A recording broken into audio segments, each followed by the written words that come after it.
My name is Gio, and I am at NJIT in ECE231, and I'm going over the lab for the class for resistor analysis.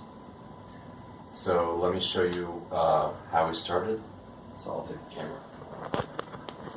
So you have to make the circuit in Multisim, and so we did that, and what we're looking for is the voltage drop across this resistor and that resistor, and it's 7.32 and negative 0.673 volts.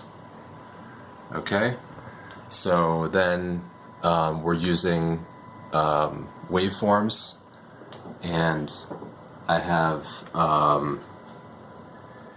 the two power supplies that are here. This is the 5 volts here, 5 volts here, which we're using the power supply, and then for the 3 volts here I'm using the waveform generator, which is right here, and that's enabled with 3 volts. Okay, so I'll give the camera back. And so actually, let me take the camera, I'll do the waveform. So here is the analog Discovery 2, and we have the circuit set up as the same in the Multisim.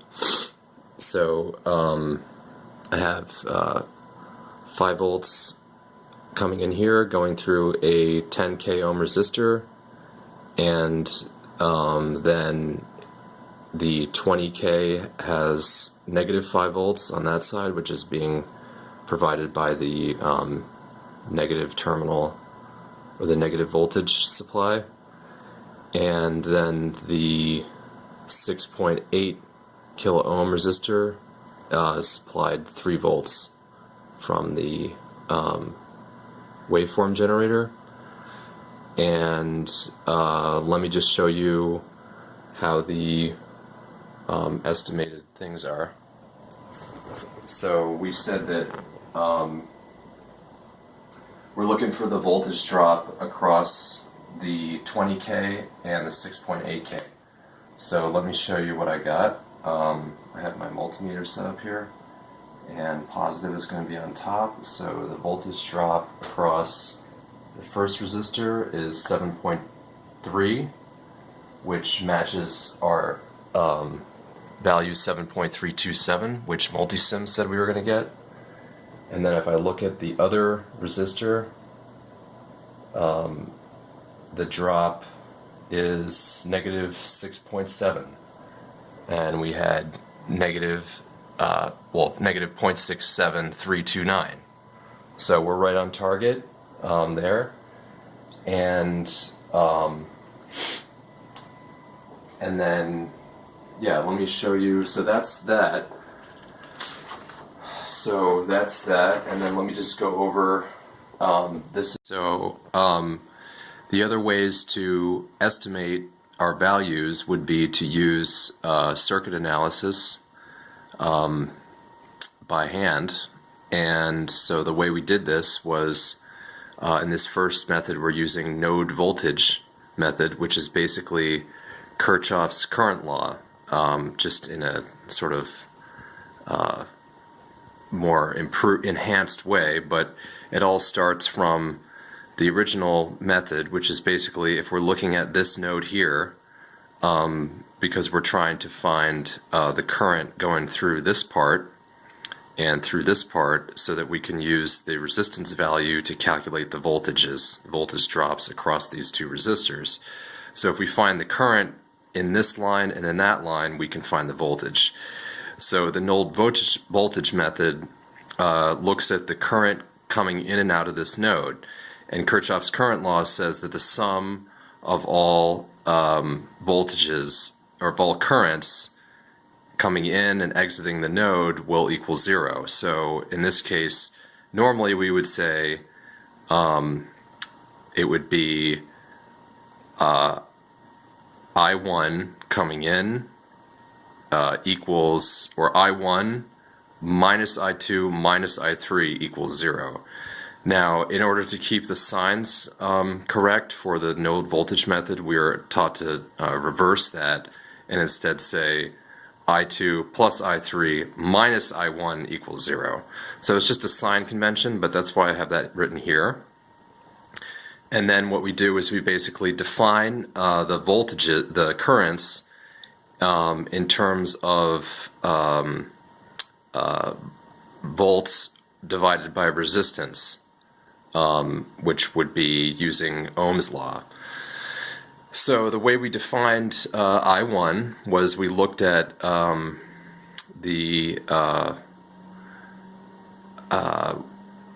we could say if we held the ohm meter on the ground node, which would be this, and we put the ohm meter on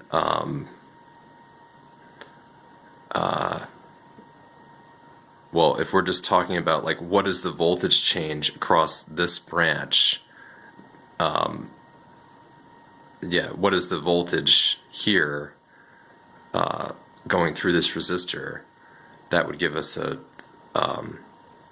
so what we do is we say, and because current is always going from well, we're saying it's going in this direction, so that means that it's going from a higher source to a lower source. So for I1 we define it as if we held the ground lead of the ohm meter here and the positive lead here, it would be 5 volts on this side, and then on the other side it would be V2. We don't know what the drop is yet across this resistor. So what we did is we defined it as 5 minus V2 over the resistance value 10. So that's I1. I2 then becomes, because we think the current is going this way, we're going to define V2 as being the higher value. So we start with V2. Now if we put the ohm meter here, because this 5 volt source is flipped, we have to recognize that right there is going to be negative 5 volts. And I actually had to build the circuit in order to really like understand this, that we have like 3 volts, 5 volts, and 5 volts, but this one is flipped. So is there any like current going on here? Well, this is all one node, so the answer is no. But it was cool to put the ohm meter there and actually see that it's still negative 5 volts there. There's not some weird thing where these are canceling each other out and we're just left with 3 volts in the whole system. But so the way we set up the I2 current is we're looking at it would be the higher source, V2, minus the lower source, but it's minus a minus 5 over 20 kilo ohm resistor. And then for the I3 source, we're saying the current is going this way, so V2 is still higher. V2 minus, and then if we put the ohm meter here on this side of the resistor, it's going to be 3 volts across from here to here. It's going to be 3 volts, so it's V2 minus 3 over 6.8. So then we take those values of I and we put them into this equation. So we're looking at I2 plus I3 minus I1 equals 0. So that's what we just defined them as, V2 minus 5 over 20, V2 minus 3 over 6.8, and minus 5 minus V2 over 10 equals 0. So then I did that all out, and what we get for V2, when you distribute it and then you're left with V2 equals 3.2 volts. So what that basically did is gave us a value for this point here, because we set up all of the voltages. We're looking at voltage drops, you know.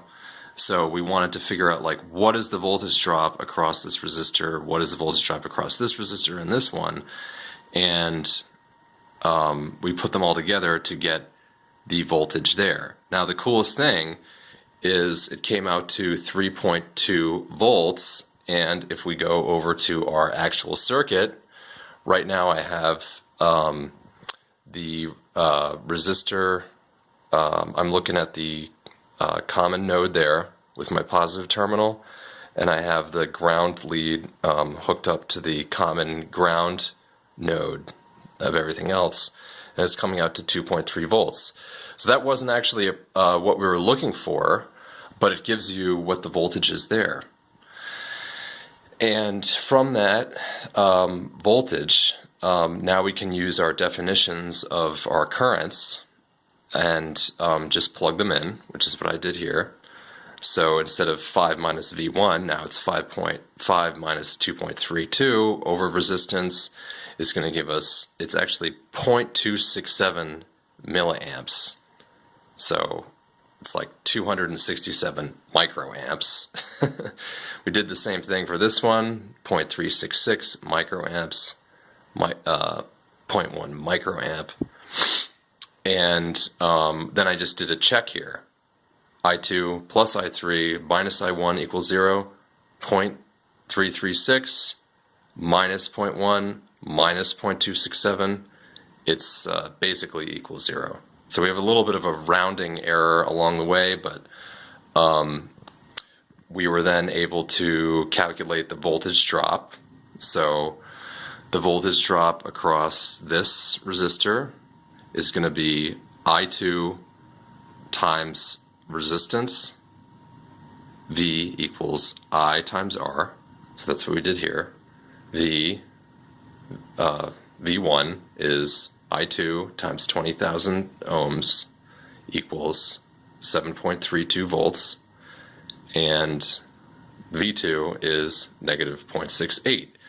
And if we go back to the Multisim estimated volts, that matches.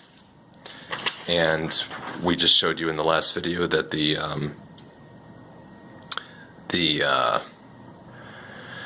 voltage drops match on this guy too. Okay. Another way that you can analyze the circuit by hand to estimate the voltage drops across those two resistors is called mesh current. And the way it works is you're basically writing a Kirchhoff's voltage law, KVL, but you're using currents to do it. So the way the Kirchhoff's current law basically says that if you add up all the voltages in a loop, it's going to equal 0. So that we define the voltages sometimes as currents and resistance is how we do it, which is fine. So I'll just walk you through it. So if we go rotate this way, we're going negative 5 volts. There's negative 5. We defined this resistor just arbitrarily that it's going to be plus minus, but it just helps us out because we're going around this way. So it's coming on the positive side, so it's going to be 10 times A, which is our current A. So we have that. Plus, and then we define, this was defined as plus minus, but which is fine. So we're coming in on the positive side, it's going to be plus 20A. Now here's how the mesh current method works. So since we have this 20 is shared by this mesh and that mesh, so it's plus 20 on the going down, but the B loop is going this way in the opposite direction. So it's going to be minus a 20B, 20 times B, and then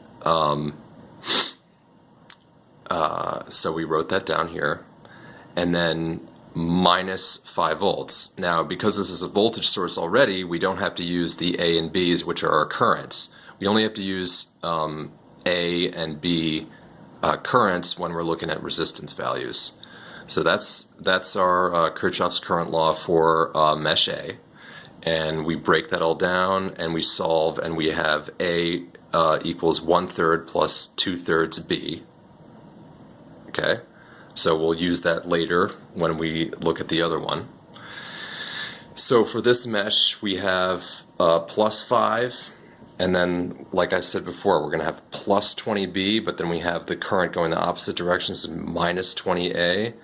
And then we're coming in the positive side on the 6.8K resistor, so it's plus 6.8B plus 3 volts. Okay, so that's what we got, equals 0.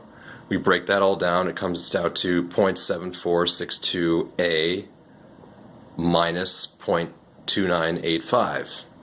and I had to really write down all the decimal points because I was getting some discrepancy, because we're dealing with because these decimals actually really do add up in the end. So now we have two equations and two unknowns. We're going to take this and plug it into the first one. So we defined A as 1/3 plus 2/3 B. I changed the fractions into decimals, so 1/3 is 0.3333 plus 2/3 0.6667, distributed into this right here was B. I plugged it in here, and we break that down, and it comes out to A equals 0.26666, and B is 1.89 minus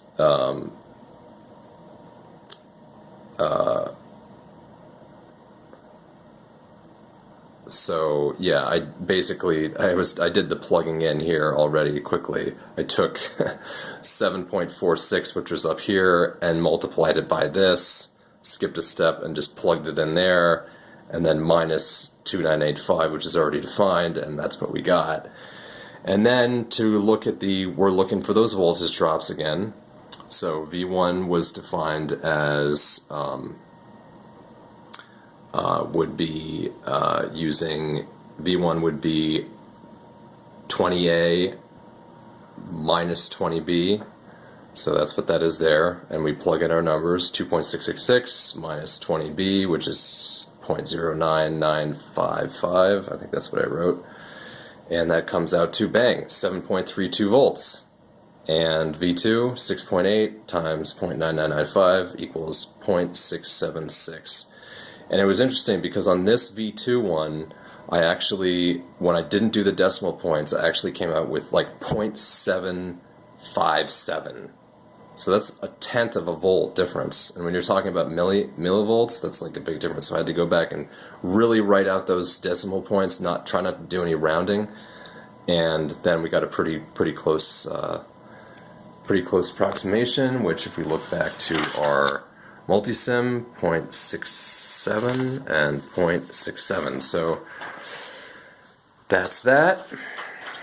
And just for fun, do another video. Okay, so I just am going over the total analysis. So this is the first thing.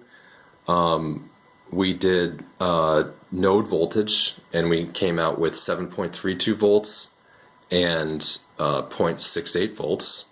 In the other video, we looked at looking at the things from doing a mesh analysis. We came up with 7.32 volts and negative 0.676.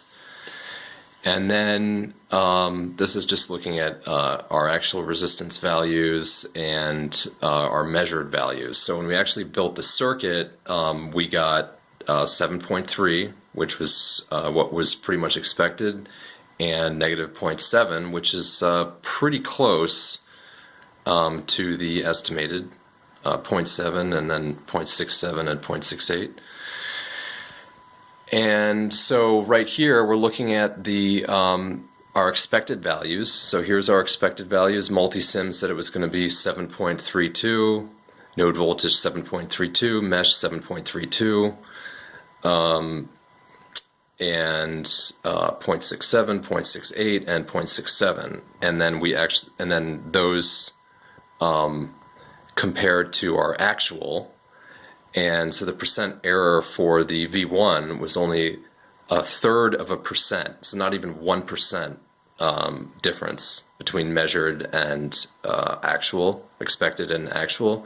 But V2, remember, we're talking about very small voltages, milliamp or microamp. Well, those are microamps, but we're talking about millivolts here. So we actually had a 3.32% difference from the, I took the mean of the expected for V1 and V2. So of all those expected things, I put them into MATLAB and calculated the mean. And then I took that and I was looking at how they compared to the actual real world. And it was awesome to see that V1 was like, so V1 had only a 0.3% difference, very negligible. V2 had a 3.32% difference, which was more, but it was still in spec, given that these resistors have a plus or minus 5% tolerance. So as long as we're under 5% and we're at 3.32, that means the resistors were working correctly, and basically the discrepancy could also be from our data, or resistance in the wiring, or the connection from the alligator clip. When we're talking about such small voltages, a tenth of a volt, and we weren't even that much. We're looking at like a hundredth of a volt, difference, which made up that 3% sweep. So that's pretty cool. So that's basically the summary of looking at 3 different ways to estimate the value, which would be multisim, node voltage, and mesh current, and then how they actually added up to the real world, and they were what was expected. So that's pretty cool. So I'm Gio, and thank you for listening.